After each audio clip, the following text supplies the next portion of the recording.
Bismillahirrahmanirrahim. Assalamu alaikum students. Today we are going to start second chapter.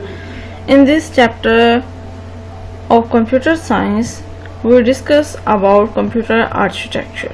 Computer architecture क्या है? एक ऐसा वे जिसके अकॉर्डिंगली हम कंप्यूटर सिस्टम के मुख्तलिफ कंपोनेंट्स को एक सिस्टम के अकॉर्डिंगली एक दूसरे के साथ कनेक्ट कर सकते हैं, तो वो तमाम कंप्यूटर सिस्टम कंप्यूटर आर्किटेक्चर कहलाता है। दोबारा बता देती हूँ, एक ऐसा वे जिसके अकॉर्डिंगली कंप्यूटर के मुख्तलिफ कंपोनेंट्स एक दूसरे के साथ लिंक्ड होते हैं, एक दूसरे के साथ कनेक्ट होते हैं, एक दूसरे के साथ अटैच होते हैं, तो बाकायदा एक कंप्यूटर सिस्टम बनता है। तो वो कंप्यूटर सिस्टम कंप्यूटर आर्किटेक्चर कहलाता है। अब क्वेश्चन नंबर 1 देखते हैं। क्वेश्चन नंबर 1 है describe the Von Neumann design, या ये कह सकते हैं describe the Von Neumann theory. Von Neumann theory क्या थी? वॉन न्यूमन ने और उसकी टीम ने एक ऐसा कंप्यूटर डिजाइन किया जिसके अकॉर्डिंगली डाटा और इंस्ट्रक्शंस कंप्यूटर की मेमोरी में स्टोर हो सकती हैं। पहले जितने भी कंप्यूटर्स बनाए जाते थे उसमें डाटा अलग से ऐड किया जाता था कंप्यूटर में, और इसके अलावा वो डाटा कंप्यूटर में सेव नहीं होता था, कंप्यूटर में स्टोर नहीं होता था।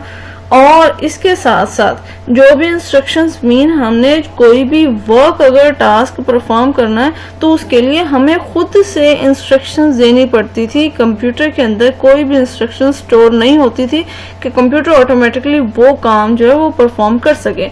तो इसके लिए वॉन न्यूमन ने एक ऐसी थ्योरी डिजाइन की, एक ऐसी थ्योरी जिसके अकॉर्डिंगली डाटा कंप्यूटर में स्टोर हो सकता है और इसके साथ साथ कंप्यूटर में इंस्ट्रक्शंस को मीन के प्रोग्राम्स को भी स्टोर किया जा सकता है, और कंप्यूटर खुद से उन इंस्ट्रक्शंस को लेता है और देन उसके अकॉर्डिंगली कोई ना कोई टास्क परफॉर्म करता है। इसमें पर्सन को कोई भी उसे इंस्ट्रक्शंस नहीं देनी पड़ती कि वो कंप्यूटर से क्या काम करवाए, बल्कि वो जस्ट डाटा इंसर्ट करता है और देन उसी के अकॉर्डिंगली उसमें जो इंस्ट्रक्शंस दी होती हैं उसके अकॉर्डिंगली वो हमें वो आंसर्स जनरेट करके देता है। तो इसको वॉन न्यूमन थ्योरी का नाम दिया गया था, और जितने भी मॉडर्न कंप्यूटर्स हैं वो तमाम के तमाम इसी वॉन न्यूमन थ्योरी के अकॉर्डिंगली वर्कआउट करते हैं, या हम ये कह सकते हैं कि जितने भी मॉडर्न कंप्यूटर्स हैं इसी वॉन न्यूमन थ्योरी पर बनाए गए हैं।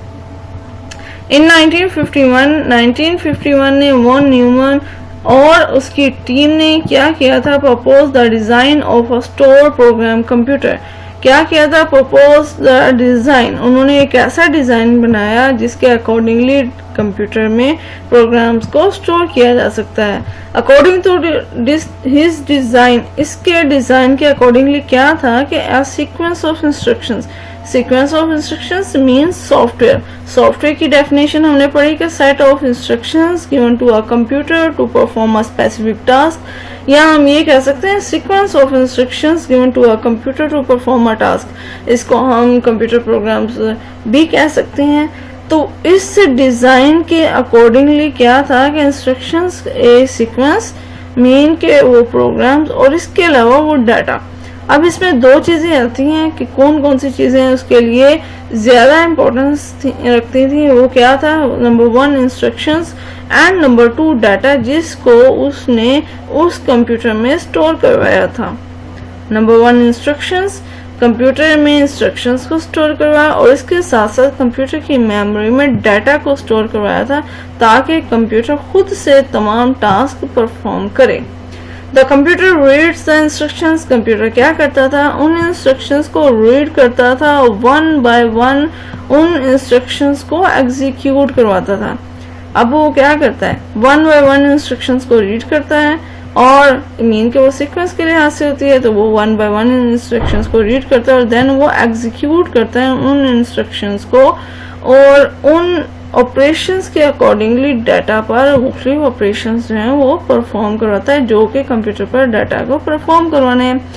It is very simple design and for general purpose. ये बहुत ही सादा डिज़ाइन है जो जनरल पर्पस कंप्यूटर के लिए भी यूज़ किया जाता है, और कंप्यूटर इसी की बेस पे हम इसे कह सकते हैं कि ये स्टोर प्रोग्राम मशीन है। कंप्यूटर को इसी बेस पे स्टोर प्रोग्राम मशीन भी कहा जा सकता है। और today modern digital computers are based on Von Neumann theory. और आजकल जितने भी कंप्यूटर्स हैं, जितने भी डिजिटल कंप्यूटर्स हैं, वो तमाम के तमाम वॉन न्यूमैन थ्योरी के अकॉर्डिंगली वर्कआउट करते हैं। क्यों? क्योंकि कंप्यूटर में बाकायदा तौर पे एक मेमोरी एरिया होता है जिसे हम मेमोरी यूनिट का नाम देते हैं, जो कि रैम कहलाती है, रीड ओनली मेमोरी। और इसके अलावा कंप्यूटर में secondary devices mean hard disk भी होती है, जिस पर हम परमानेंटली डाटा को स्टोर करवाते हैं। अब होता क्या है इस थ्योरी के अकॉर्डिंगली कि डाटा, अब डाटा क्या है, मुख्तलिफ हमारे पास चीज़ें जो किसी ऑब्जेक्ट से रिलेटेड होती हैं वो डाटा है। अब हम क्या करते हैं,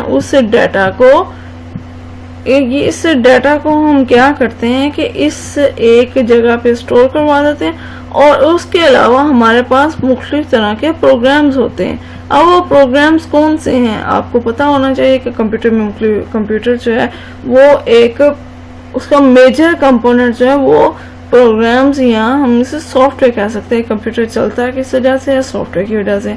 कंप्यूटर पर मुख्तलिफ टास्क परफॉर्म करते हैं, मुख्तलिफ हम फंक्शंस परफॉर्म करते हैं, तमाम के तमाम सॉफ्टवेयर्स के अकॉर्डिंगली परफॉर्म होते हैं। सॉफ्टवेयर्स के साथ ही हम उन तमाम ऑपरेशंस को परफॉर्म कर सकते हैं। नंबर 1 हमारे पास क्या था, डाटा, और नंबर 2 हमारे पास क्या है, प्रोग्राम। अब इन प्रोग्राम्स को क्या करते हैं, एक ही जगह पे कंप्यूटर में स्टोर करवा लेते हैं। जब हम कंप्यूटर में कोई भी डाटा परफॉर्म करवाते हैं, कोई भी डाटा ऐड करते हैं, तो कंप्यूटर पर हम मीन के मैंने एक कैलकुलेटर पे क्या कहा कि मैंने 4 + 5, अब 4 + 5 इट्स मीन कि अब उसने क्या करना है, ये मेरे पास डाटा है और उसमें जो प्रोसेस परफॉर्म करना है वो प्लस का ऑपरेशन है। अब उसने उसी प्लस के ऑपरेशन को परफॉर्म करने के लिए उस प्रोग्राम को यूज़ करना, और देन उसे पता है कि मैंने इस पर ये प्लस का ऑपरेशन परफॉर्म करना है, तो इस प्लस के अकॉर्डिंगली वो इंस्ट्रक्शंस लेगा और इसके मुताबिक मुझे रिजल्ट जनरेट करके देगा। अब उसमें ये डाटा और इंस्ट्रक्शंस मैं कंप्यूटर में स्टोर करवा सकती हूँ। तो ये है वॉन न्यूमैन थ्योरी। अब नेक्स्ट क्वेश्चन है हमारा, वो है कंप्यूटर आर्किटेक्चर के बारे में। कंप्यूटर आर्किटेक्चर की डेफिनेशन पहले भी मैं बता चुकी हूँ कि एक ऐसा वे जिसके अकॉर्डिंगली कंप्यूटर सिस्टम के जो मुख्तलिफ कंपोनेंट्स हैं, कंप्यूटर सिस्टम में क्या चीज़ें आ जाती हैं, इनपुट आउटपुट डिवाइसेज आ जाती हैं, और इसके अलावा क्या आता है, इसमें CPU आ जाता है, और इसके अलावा मुख्तलिफ कंपोनेंट्स, जिसमें मुख्तलिफ कंपोनेंट्स जो कि मेमोरी यूनिट हो सकती हैं, और इसके अलावा सेकेंडरी स्टोरेज डिवाइसेस हो सकती हैं। ये तमाम चीज़ें क्या करती हैं,